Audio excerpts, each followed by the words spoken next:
Hey, good morning. Thank you for starting your week with us. It's a Monday in October, so you know what that means. A lot to get into here on First Take, especially today. We're all here in studio. Skip Bayless, Stephen A. Smith. I'm Molly Karam. Good morning, everybody. Good morning. How y'all doing? I'm going to shake your hand now because I got an idea. I won't want to shake it in a couple of minutes. I can't let you. You can't? Because I don't want you to get sick. You know I'm under. Oh, you're sick? Exactly. Oh, I could have gotten you sick, but I looked out. And I didn't do that. You got me sicking up last night. Appreciate that. But yeah, with those tweets. Yeah, I cannot promise, even on a day like today, that I'm not going to make you sick. Because I must tell you, I am looking forward to today's show, especially with this subject. Well, I shouldn't say especially. This comes second today. The stage is yours. But I can't wait for this one either. All right, gentlemen, let's do it. The Cowboys losing the Superdome in overtime thanks to C.J. Spiller's 80-yard TD reception. Stephen A. Smith, what happened to those Cowboys? I mean this affectionately. I want to make sure we all understand that I certainly don't wish, physical harm on anybody when I'm making jokes about the Dallas Cowboys in the interest of just making sure we get that out the way. When I call them an accident waiting to happen, I'm just saying what can go wrong will go wrong. I don't wish any harm on anybody. I don't wish Sean Lee to go down yet again with concussion issues. I don't wish Lance Dunbar to be out with an ACL and an MCL injury and probably out for the year. I don't wish bad things on the Dallas Cowboys in that regard. But I will acknowledge to you that when they lose, and they seem to reinvent ways to pull it off that way, it is somewhat comical to see, Skip Bayless. I'm thinking about a Dallas Cowboys team, Skip Bayless, that was, 91 yards away. They were 7 points down, and you had a backup quarterback in Brandon Weeden that needed to sit up there and drive this team down the field. I reminded you that it was the Saints. I did pick the Cowboys to win this game. You accused me of jinxing them. And you did. And I will openly confess that that's exactly what I did, and it's a beautiful thing to realize. I didn't wish to jinx them in that way where the injuries were taking place, but I did wish to jinx them in terms of the outcome. I'll openly confess that. But never in my wildest dreams, Skip Bayless, did I think that it would go down the way that it went down. For Brandon Weeden to drive them 91 yards. You understand? To connect with Williams on that TD pass in the right corner. To connect with him on the 24-yard pass before that, if I remember correctly. Cole Beasley and him hooked up on a 17-yard pass. Jason Witten and him hooked up on like a 29-yard pass. All of this went on in the same drive where Brandon Weeden, who had a relatively pedestrian game, didn't make any turnovers, but at the same time, there was nothing great about him up to this point. The dude showed up when it counted most, Skip Bayless. And somehow, some way, he didn't look like a reserve. He looked like somebody, Molly, Skip, that was capable of leading these Dallas Cowboys, that was capable of filling those shoes of that dude on the sideline with the sling in his arm, with the microphone in his right hand, shouting instructions, because he's usually the starting quarterback. His name is Tony Romo, by the way. You know, when I saw these things transpire, and I saw the Dallas Cowboys tie it up, I started laughing because I said to myself, you know something? There's plenty of time for Drew Brees to drive this team down the field. What a cruel, cruel ending it would be. But you know what? I'm going to make to you is this. Wow. At that particular moment in time, Skip Bayless, all of a sudden, I heard the announcer screaming, there he goes! C.J. Spiller's gone, blah, blah, blah. And all of a sudden, on the second play, just 13 seconds in the overtime, Drew Brees delivered the goods. And I just want to end by saying this. Seems like every time you have somebody coming back, you have somebody else going down. It seems like, Sean Lee, Skip, what injury has this dude had? Has this dude not had? Hamstring, toe, neck, knee. The list goes on. Some dudes, regardless of how talented they are, just ain't meant to play this game.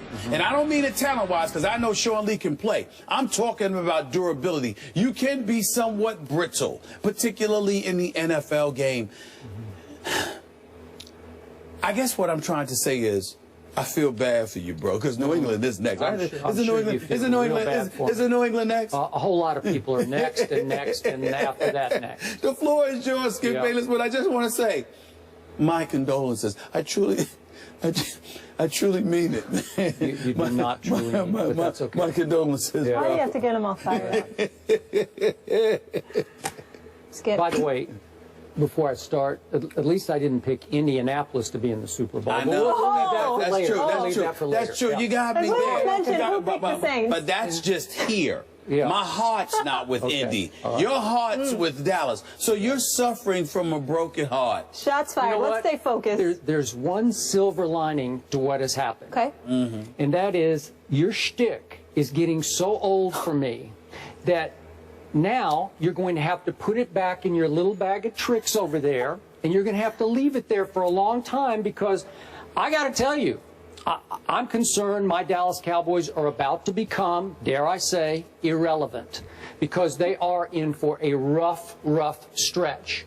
I told you they had 2 winnable games, Atlanta at home and at New Orleans. They were up 28-17 at halftime and obviously fell apart in the second half versus Atlanta.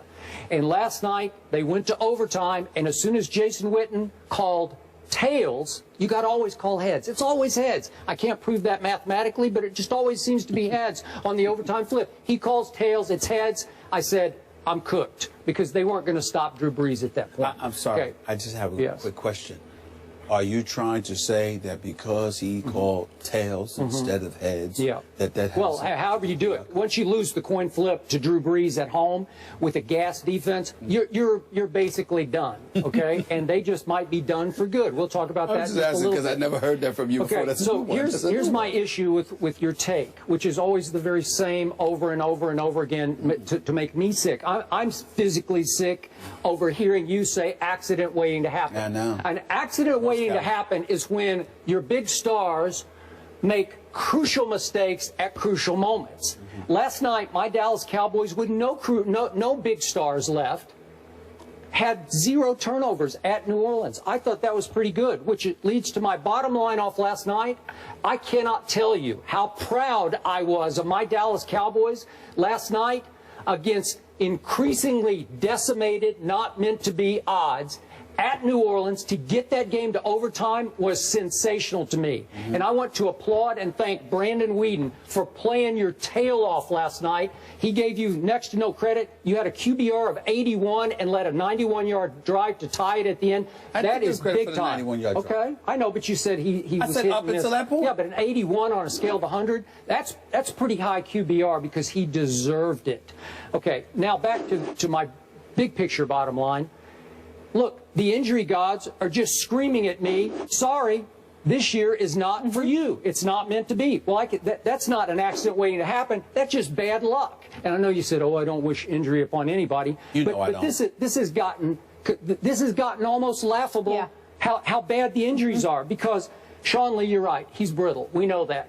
But to lose yet another current best player on my defense in the first half last night, after he played at an extremely high level, that's pretty hard to overcome against Drew Brees. And I know Drew Brees didn't have quite his arm last night, but it looked pretty good to me, I got to tell you. And then, do you understand what Lance Dunbar means to this football team? He is the most electric playmaker on the football team. He already had a 45-yard run on the second play of the game.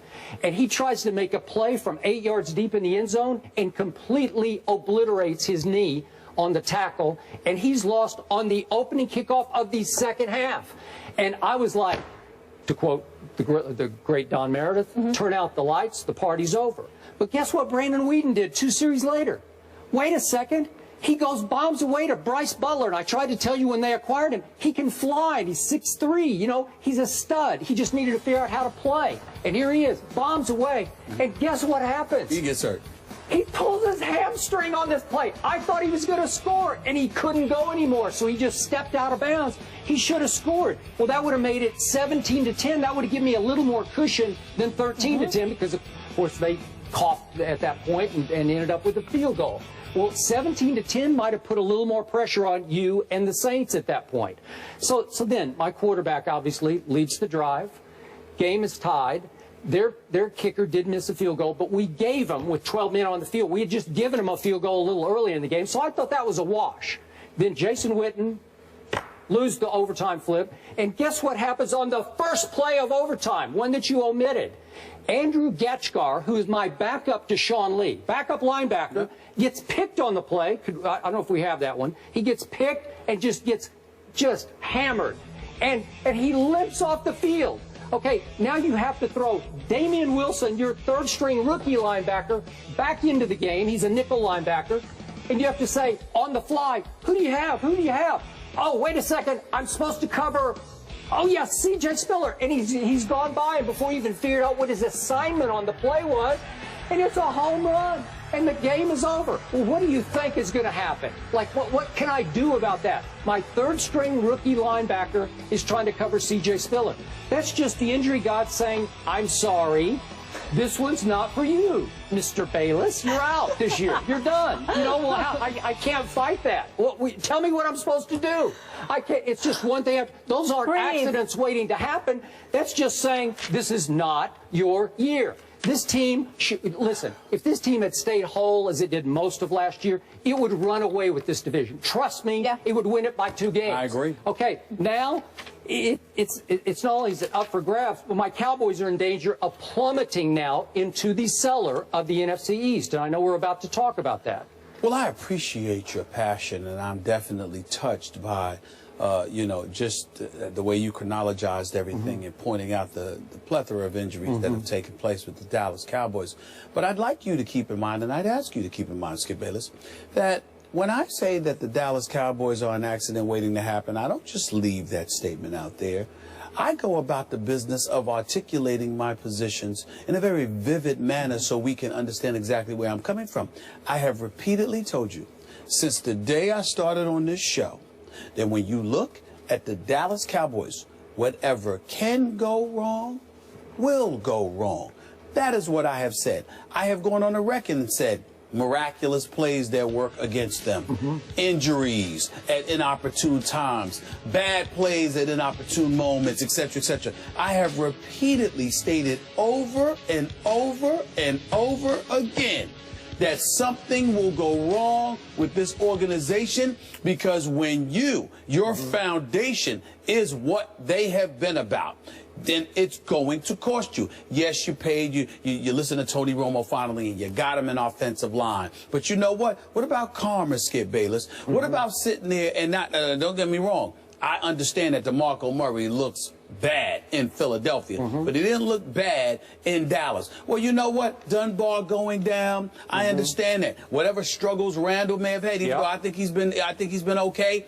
Would you imagine? You didn't have that problem last year when DeMarco Murray was back there running the football. But see, what happens is he broke his hand, by the way. What happened? Yeah, but he still played. He still came back and played. And what I'm saying to you is that when you don't take care of the people you're supposed to take care of, when you don't do the things that you're supposed to do, bad things end up happening sometimes. It's applicable to everything else in life. Why would it not be applicable when it comes to the National Football League? When you look at the Dallas Cowboys, yes, you've got Sean Lee, who's relatively brittle but very, very gifted. We understand that, okay? But to get down with the concussion issues, okay? You look at a Rolando McClain, he's coming back. A Greg Hardy, he's supposed to come back, but we know why they're gone. Along with Randy Gregory, his foot, we know why he's gone. Orlando Scandrick, that's unfortunate because he's a good guy as well as a really good corner. He's no prime time, but he's good, okay? But he's down.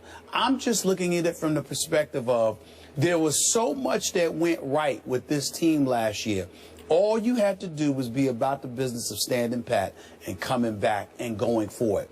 But it's more hype, more bluster, more whatever you want to call it.